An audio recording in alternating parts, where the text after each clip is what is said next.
नमस्कार दोस्तों, आप सभी लोगों का इस नई वीडियो में स्वागत है। तो गाइज आज की इस वीडियो में हम बात करने वाले हैं आपके एटॉमिक एंड मॉलिक्यूलर फिजिक्स के एमसीक्यू क्वेश्चंस के बारे में, जो कि आपके एग्जाम्स में डायरेक्टली पूछे जा सकते हैं। ठीक है। और ये जो भी आपके क्वेश्चंस हैं एकदम आपके फॉर्मूला बेस्ड हैं, जो भी आपके इंपॉर्टेंट कॉन्सेप्ट हैं, जो एक्सपेक्टेड टॉपिक्स हैं, उनसे रिलेटेड है। तो ध्यान से देखिएगा, क्योंकि बहुत बार आपके पेपर में ये क्वेश्चंस पूछे जा चुके हैं। हर तरीके के एग्जाम में ये क्वेश्चंस पूछे जा चुके हैं गाइज। अगर हम अपने पॉलिटेक्निकल लेक्चरर की बात करें, आप किसी भी स्टेट का पॉलिटेक्निकल लेक्चरर देख रहे हैं, आईआईटी देख रहे हैं, सीयूटी पीजी देख रहे हैं, पीजीटी देख रहे हैं, 10+2 लेक्चरर एग्जाम देख रहे हैं, तो हर जगह पे इस टाइप के क्वेश्चंस आपके आएंगे। ठीक है। ये जो भी आपका एटॉमिक एंड मॉलिक्यूलर फिजिक्स है, कई जगह आपके मॉडर्न फिजिक्स के सिलेबस में भी मेंशन किया जाता है, तो स्पेशली इसको मॉडर्न फिजिक्स में भी इंक्लूड कर दिया जाता है।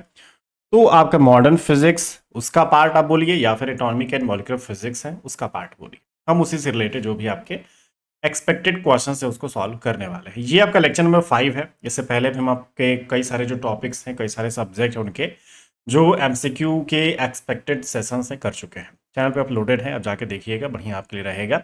बहुत सारी चीज़ें आप सीख पाएंगे आपके जो लेक्चर्स दिए गए हैं। ठीक है, चलिए स्टार्ट करते हैं। वीडियो को लास्ट तक देखिएगा, क्योंकि क्वेश्चंस काफ़ी बढ़िया है, काफ़ी कुछ चीज़ें आपको सीखने को मिलेगा। ठीक है ना। वीडियो बढ़िया लगेगी तो वीडियो को लाइक करिएगा, चैनल पे नए हैं तो चैनल को सब्सक्राइब करिएगा, क्योंकि यहाँ पे हम आपके एग्जाम से रिलेटेड बहुत सारे वीडियोस, बहुत सारे जो आपके स्ट्रैटेजी है, बहुत सारे टेस्ट सीरीज हो गए, प्रैक्टिस सेशंस हो गए, अपलोड करते रहते हैं। ठीक है। तो जो भी आपके पॉलिटेक्निक लेक्चरर हो गया, आईआईटी जैम फिजिक्स हो गया, सीवीटी पीजी फिजिक्स हो गया, पीजीटी फिजिक्स हो गया, आपका सीएसआर फिजिकल साइंस हो गया, गेट फिजिक्स हो गया, स्टेट एलिजिबिलिटी टेस्ट हो गया, तो इस तरीके के जो भी आपके एग्जाम्स हैं हम यहाँ पे आपके लिए वीडियोस बनाते रहते हैं। ठीक है। तो चैनल को सब्सक्राइब करना बिल्कुल भी मत भूलिएगा, जिससे कि आपके जो अपकमिंग वीडियोस हैं मिस ना हो। ठीक है। चलिए आगे बढ़ते हैं। आगे बढ़े उससे पहले, अगर आप कोर्सेज तलाश रहे हैं आपके किसी भी एग्जाम से रिलेटेड, फिजिक्स एग्जाम से रिलेटेड, तो हम आपके कोर्सेज भी चलाते हैं गाइस। ठीक है ना। काफ़ी सारे कोर्सेज हम अपने ऐप पे रन कर रहे हैं, काफ़ी सारे कोर्सेज आपके चल रहे हैं, कंप्लीट भी हो चुके हैं। तो जो भी आप अपने एग्जाम्स देख रहे हैं, हमारा जो ऐप है राज फिजिक्स ट्यूटोरियल्स या फिर राज फिजिक्स, आप प्ले स्टोर पर जाके सर्च करिएगा तो हमारा जो ऐप है मिल जाएगा। आप उस पर जाके कोर्सेज ज्वाइन कर सकते हैं, या फिर हमारे इस नंबर पर कॉन्टैक्ट कर सकते हैं। आपको अपने जो कोर्स की डिटेल से प्रोवाइड करी जाएंगी। कोर्स से रिलेटेड कोई भी इंक्वायरी है वो आप कर सकते हैं। ठीक है। आपके सारे एग्जाम्स अवेलेबल हैं, आप जाके देख सकते हैं हमारे ऐप पे। ठीक है। चलिए पहले क्वेश्चन की तरफ बढ़ते हैं गाइस। क्वेश्चन काफी बेसिक सा है, आपके एग्जाम में पूछा जा चुका है। अगर आप थोड़ा सा बेसिक से शुरुआत करते हैं अपने प्रिपरेशन, तो ये सब चीजें आपको आनी ही चाहिए। उम्मीद है आपने ये सब चीजें पढ़ रखी होंगी, नहीं भी पढ़ा है तो आपको ये सब कुछ आज याद हो जाएगा। ठीक है। क्वेश्चन में क्या बोला जा रहा है गाइस? क्वेश्चन में वही बोहर मॉडल की बात हो रही है। The angular momentum of an electron in the nth orbit is an integral multiple of। ठीक है। तो जो भी आपका एंगुलर मोमेंटम है वो आपका एक्चुअली क्वांटाइज तो होता ही है। तो आपके पास ना जो भी nth ऑर्बिट है वो किसका इंटीग्रल मल्टीपल होता है? तो किसकी बात करें? Angular momentum. फॉर्मूला क्या होता है इस बोहर मॉडल में? NH क्रॉस आपके पास होता है। ठीक है। या फिर NH/2 पाई। ठीक है। तो किसका इंटीग्रल मल्टीपल है? NH/2 पाई। तो H/2 पाई आपका यहाँ पे क्या है? इंटीग्रल मल्टीपल यहाँ पे हो सकता है। ठीक है। तो n के साथ क्या आ रहा है? H/2 पाई। अगर टोटल एंगुलर मोमेंटम की बात करते हैं तो उसका एग्जैक्ट फॉर्मूला क्या है बोहर मॉडल के according? L is equal to NH/2 pi, या फिर NH क्रॉस भी हम इसको बोल सकते हैं। यहाँ पे जो आपका n होता है, आप जानते हैं nth ऑर्बिट या फिर जो प्रिंसिपल क्वांटम नंबर है उसको ये एक्चुअली रिप्रेजेंट करता है। ठीक है। याद रहेगा, नोट कर लीजिए। नेक्स्ट अगर हम बात करेंगे, यहाँ पे क्वेश्चन में क्या बोला जा रहा है?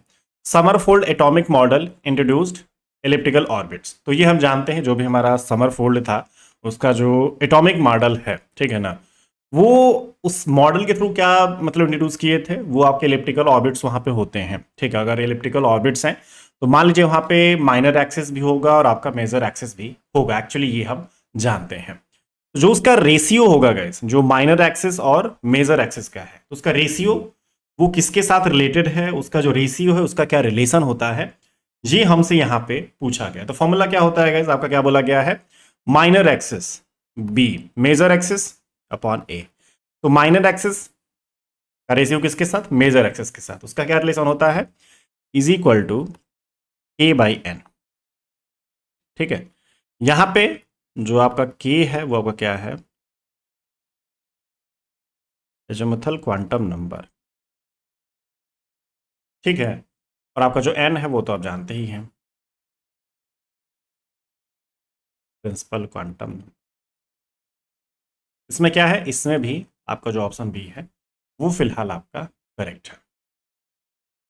नेक्स्ट हम बात करेंगे यहाँ पे, when considering the finite mass of the nucleus the Rydberg constant R M for an atom of mass m, ठीक है। तो जब आपका जो रिडबर्ग कांस्टेंट है, हम एक ऐसे एटम के लिए लेकर चल रहे हैं जिसका मास m है, उसको कंपेयर अगर करते हैं, आपका जो रिडबर्ग कांस्टेंट ही है लेकिन इनफाइनाइट न्यूक्लियर मास के लिए है वो आपका, ठीक है।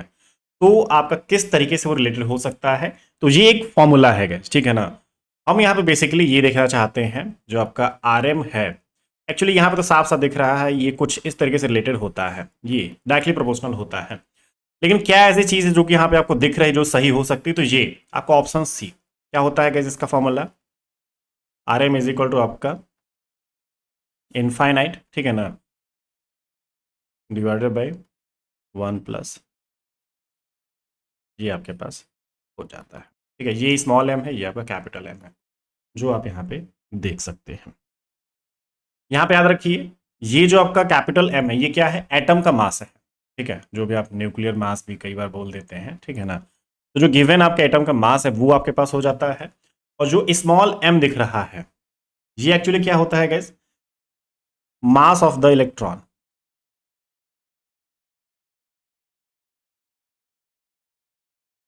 ये आपके पास है, ठीक है। तो ये आपका ऑप्शन सी यहाँ पे फिलहाल करेक्ट हो जाता है। नेक्स्ट हम बात करेंगे आपका Moseley law, the frequency nu of characteristic X ray relates to atomic number z। तो हमारे पास जो फ्रीक्वेंसी है आपके मोजले लॉ के अकॉर्डिंग, जो भी आपके कैरेक्टरिस्टिक एक्सरे की, वो एटॉमिक नंबर के साथ कैसे रिलेटेड होती है, ये हम जानना चाहते हैं। इसका फॉर्मूला है, डायरेक्ट आपका फॉर्मूला है, जो आपका बी वाला है और आपका जो सी वाला है, ये फॉर्मूला ही है एक्चुअली, ठीक है। फ्रीक्वेंसी के अकॉर्डिंग क्या होता है, ये न्यू इज इक्वल टू आप यहाँ पे बोल सकते हैं ए जेड माइनस बी, ठीक है, या फिर न्यू इज इक्वल टू आपका, ये डायरेक्टली प्रोपोर्शनल की बात हो रही है ना, तो वही है आप ए, ये होल स्क्वायर हो जाएगा। इसको अगर हम चाहें तो क्या बोल सकते हैं, जेड माइनस बी हो जाएगा। इसको अगर हम चाहें तो क्या बोल सकते हैं, जेड माइनस बी का होल स्क्वायर। तो ये आपका ऑप्शन डी, तो बी और सी जो आपके पास है वो कुछ इस तरीके से रिलेटेड है, ठीक है ना, आपके इस फॉर्मूले के अकॉर्डिंग अगर हम बात करें, तो मोजले लॉ के अकॉर्डिंग बात करें तो। नेक्स्ट क्वेश्चन देखिए, the vector atom model introduce which two key concept, ठीक है ना। जो आपका वेक्टर मॉडल होता है, वेक्टर एटम मॉडल होता है, वो दो कौन से इंपॉर्टेंट कॉन्सेप्ट को इंट्रोड्यूस किया था, उसकी मदद से हम क्या सीखते हैं। आपके ऑप्शंस को दिख रहे हैं, क्या दिख रहा है, elliptical orbits and relativity, special quantization and spinning electron, nuclear spin and electron spin, magnetic moment and inertia. तो सिंपल सा फंडा ये आपका बी, ठीक है ना। अगर आप वेक्टर एटम मॉडल पढ़ने जाते हैं तो आपको स्पेशल क्वांटाइजेशन देखने को मिलता है, और साथ ही साथ जो भी आपका इंट्रांजिक स्पिनिंग इलेक्ट्रॉन है, ठीक है ना, जो आपका स्पिन इलेक्ट्रॉन आपके पास है, ठीक है ना, इलेक्ट्रॉन स्पिन जो आपके पास है, इंट्रांजिक इलेक्ट्रॉन स्पिन जो आपके पास है, या फिर स्पिनिंग इलेक्ट्रॉन है, ये दोनों साथ में ही आपके दो की कॉन्सेप्ट देखने को मिलते हैं, ठीक है। तो जब भी आप वेक्टर एटम मॉडल की बात करते हैं तो वहाँ पे दो कौन से इंपॉर्टेंट कॉन्सेप्ट देखने को मिलते हैं, special quantization and spin electron, या फिर इंट्रांजिक इलेक्ट्रॉन स्पिन, ठीक है ना। साथ ही साथ क्या रखिएगा, इसको हम स्पेशल क्वांटाइजेशन के साथ ही साथ आपका हो सकता है इंट्रांजिक इलेक्ट्रॉन स्पिन, ये कुछ आपके पास ऐसा हो जाता है, ठीक है। तो ये थोड़ा सा हम लोग देख लीजिए, कुछ भी नहीं समझ में आता है तो कमेंट कर सकते हैं। वीडियो बढ़िया लग रही है तो वीडियो को लाइक करते चलिए, चैनल पे नए हैं तो चैनल को सब्सक्राइब करते चलिए, जिससे कि और भी जो आपके वीडियोस आगे आने वाली हैं हम उसको प्रोवाइड कर सकें, आप उसको देख सकें। चलिए नेक्स्ट क्वेश्चन देखा जाए। इस क्वेश्चन में क्या बोला जा रहा है guys, the value of the Bohr magneton mu B is given by, ठीक है। तो जो आपका बोहर मैग्नेटॉन होता है इसको हम म्यू बी से डिनोट करते हैं, रिप्रेजेंट करते हैं। इसका फॉर्मूला आपसे पूछा जा रहा है, तो बहुत ही बेसिक सा फॉर्मूला होता है, उम्मीद है आपको याद होगा। इसका जो फॉर्मूला होता है ना गाइस, कुछ ऐसा होता है, mu B is equal to E H cross upon 2m, या फिर एच क्रॉस आप जानते हैं रेड्यूस प्लैंक कांस्टेंट है,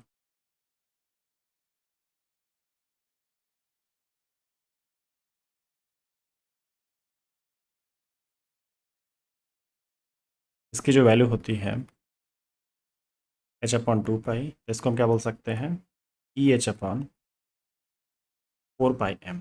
तो ये आपका बोहर मैग्नेट्रॉन हो जाता है। ठीक है, तो ये थोड़ा सा आप इसको याद रखिएगा।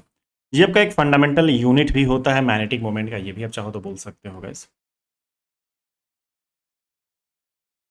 This is also called the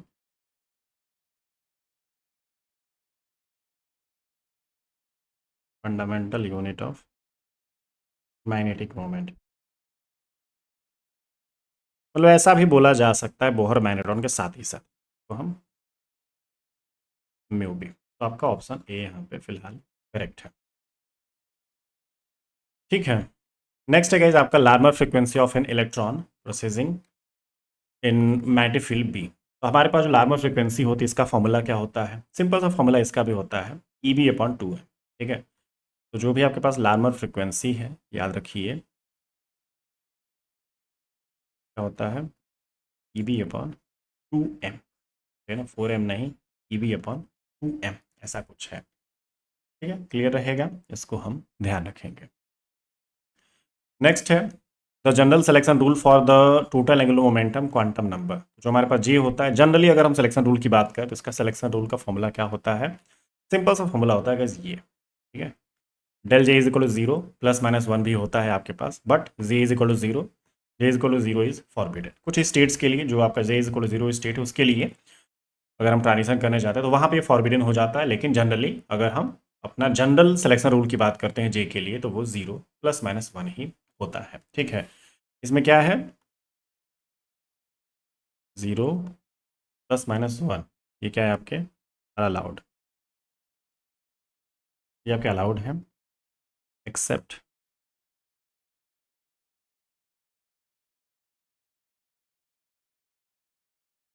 transition between J is equal to 0 states. तो ये कुछ चीज़ें हैं, ऑप्शन बी आपका फिलहाल करेक्ट हो जाएगा। ठीक है, नेक्स्ट नेक्स्ट क्या है गाइस आपका, in LS coupling which interaction is the strongest. तो अगर हम एलएस कपलिंग की बात करते हैं तो कौन सा जो इंटरेक्शन है वो सबसे ज़्यादा मतलब स्ट्रॉन्गेस्ट होता है, सबसे ज़्यादा स्ट्रॉन्ग होता है, इसके बारे में हम बात करने वाले हैं। ठीक है, तो याद रखिएगा हमारे पास जब भी एलएस कपलिंग की बात करते हैं तो वहाँ पे जो आपका इलेक्ट्रोस्टैटिक इंटरेक्शन होता है वो आपका सबसे ज़्यादा स्ट्रॉन्गेस्ट होता है। ठीक है ना, जो भी आपका इलेक्ट्रोस्टैटिक इंटरेक्शन है वो आपका किससे मतलब स्ट्रांग होता है, तो जो भी आपका स्पिन ऑर्बिट जो इंटरेक्शन होते हैं लाइटर जो एटम्स के बीच में, उससे ज़्यादा वो क्या होता है, स्ट्रॉन्गेस्ट होता है। ठीक है, तो वो आपका कौन सा ऑप्शन आ जाएगा, ये रेसिडुअल इलेक्ट्रोस्टैटिक। क्या बोल सकते हैं, एलएस कपलिंग में जो आपका रेसिडुअल इलेक्ट्रोस्टैटिक इंटरेक्शन होता है ये आपका स्ट्रॉन्गेस्ट होता है। ठीक है, जिसमें कि आपके ऑर्बिट ऑर्बिट कपलिंग भी आ जाएगा और आपका स्पिन स्पिन कपलिंग भी आ जाता है। तो जब आप इसके बीच में जो कपलिंग करने जाते हैं, इंटरेक्शन करने जाते हैं, तो यहाँ पे रेसिडुअल जो इलेक्ट्रोस्टैटिक आपका इंटरेक्शन ये सबसे ज़्यादा स्ट्रॉन्गेस्ट होता है। इसको डिटेल में थोड़ा लिख लीजिए क्योंकि आपको वो भी पूछा जा सकता है। इसका आंसर क्या है एग्जैक्टली अगर हम डिटेल में थोड़ा बात करें,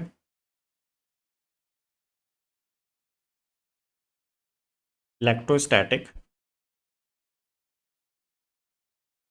इंटरेक्शंस। ठीक है, जैसे कि SI-SJ जो भी आप यहाँ पे इंटरेक्शंस कर रहे हैं, ट्रांजिशंस कर रहे हैं, फिर ये आपके इलेक्ट्रोस्टैटिक इंटरेक्शंस है जब आपका स्पिन स्पिन या फिर ऑर्बिट ऑर्बिट हम करने जाते हैं इंटरेक्शंस। तो ठीक है, ये किससे स्ट्रॉन्गर है, are stronger than spin orbit.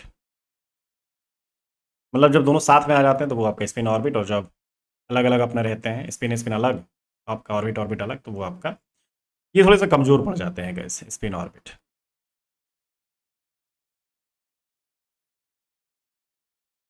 ठीक है,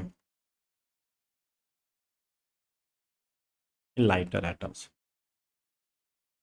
ये चीज़ आपके पास, इसका जो ऑप्शन है वो आपका बी करेक्ट हो जाए।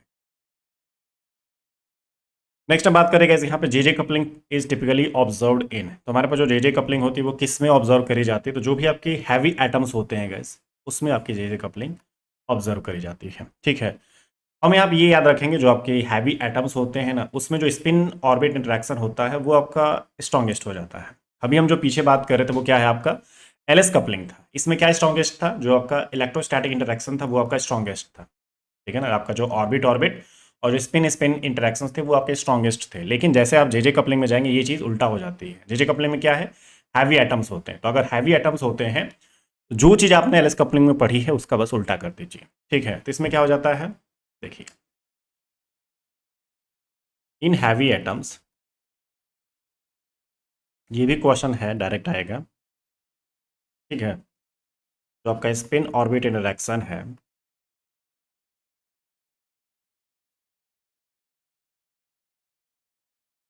ठीक है, becomes stronger than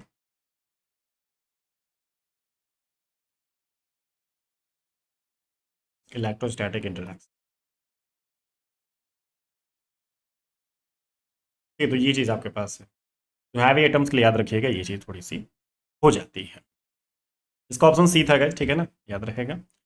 next next हम बात कर रहे हैं जी फैक्टर आपके पास है प्योर ऑर्बिटल स्टेट के लिए। S is equal to zero है, J is equal to L है, मतलब जी और एल आपके पास अगर बराबर हो जाते हैं तो उस सिचुएशन में हम बात करना चाहते हैं क्या आपके पास होने वाला है।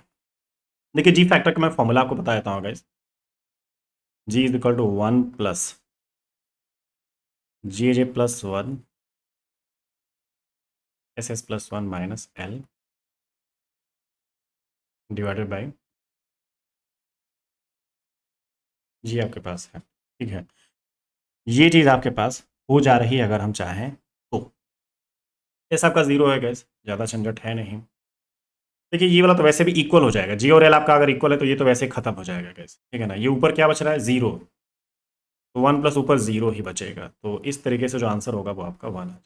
हमें कैलकुलेट करने की जरूरत नहीं, क्योंकि एस आपका ये जीरो दिख रहा है तो नीचे जे से मतलब पड़ेगा ही नहीं, ऊपर ही आपका जीरो हो जाए तो फिर पूरा खत्म हो जाएगा आपका। ठीक है, तो इस कारण से 1 + जीरो, तो इस कारण से जो आपका जी फैक्टर है एक प्योर ऑर्बिटल स्टेट के लिए जी की वैल्यू वहाँ पे 1 हो जाती है। ठीक है, तो कुछ इस तरीके से हम चाहे तो बात कर सकते हैं। आपके यहाँ पे ऐसे क्वेश्चंस पूछे जाएंगे। ठीक है ना, ये बहुत इंपॉर्टेंट चीज़ें हैं, ध्यान रखिएगा, मिस नहीं होना चाहिए। फॉर्मुलाज आप याद कर लीजिए। जो भी मैंने यहाँ पे आपको बेसिक टर्म्स बताए हैं, यहाँ से डायरेक्ट क्वेश्चंस मिलेंगे। जो भी क्वेश्चंस है ना, सब कुछ आपका एकदम इंपॉर्टेंट है, मिस नहीं होना चाहिए। अदरवाइज कोई फायदा नहीं है। आप जो भी प्रिपरेशन कर रहे हैं इसको अगर आप नहीं करें मतलब समझिए कि बहुत चीज़ें आप मिस कर रहे हैं। बहुत इंपॉर्टेंट चीज़ें हमने करी हैं। ऐसे ही आगे और भी बहुत सारे लेक्चर्स लेके आएंगे, तो बहुत सारा प्यार बनाए रहिए, जिससे कि हम थोड़ा सा मोटिवेट रहें आपके लिए वीडियोस लाने के लिए। आप जितना ज़्यादा लाइक करेंगे, शेयर करेंगे, दोस्तों के साथ फैलाएंगे, दोस्तों को बताएंगे, ठीक है, उतना ही ज़्यादा हम आपके लिए वीडियोस यहाँ पे लेके आते रहेंगे, हमें अच्छा लगेगा। ठीक है, चलिए मिलते हैं। Thank you so much. Courses join करना चाहते हैं तो कोर्सेज ज्वाइन कर सकते हैं, ऐप पे अवेलेबल है। चैनल पे नए हैं तो सब्सक्राइब कर लीजिए, वीडियोस को लाइक कर दीजिए। आपके सारे कोर्सेज अवेलेबल हैं, 20% का डिस्काउंट सब पे अवेलेबल है, ठीक है ना, 20% का ऑफ चल रहा है। तो जितना जल्दी हो सके आप डिस्काउंट अवेल कर लीजिए, जल्दी ही एक्सपायर हो जाएगा ये आपका। ठीक है ना, सारे कोर्सेज पर अवेलेबल है। ठीक है, थैंक यू।